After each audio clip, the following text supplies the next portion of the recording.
মাটি খুঁড়তে। তারা মাটি খুঁড়ছিল খাজানার সন্ধানে। মাটি খুঁড়তে খুঁড়তে হঠাৎ পায়েল একটা রাজকন্যার দেখা পেল। এই পায়েল, আমাকে কিছু খেতে দেবে?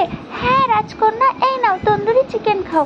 দাঁড়াও, আমি তোমাকে ওপরে তোলার ব্যবস্থা করছি।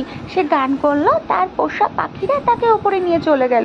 তোর এত বড় সাহস, আমার কাছে খাবার চাস? এই দেখ, বোম দিয়ে তোর এখানে পাথর দিয়ে আটকে দেবো। কি করলে জোকার? আমাকে কেন আটকে দিলে? তারা আবার মাটি খুঁড়তে থাকলো। মাটি খুঁড়তে খুঁড়তে দুষ্টু জোকারের লোভ পড়লো কিট্টু রানীর মাথা আর সেই সোনার মুকুট। তার জিভটা লক লক করে উঠলো। সে নিয়ে নিল।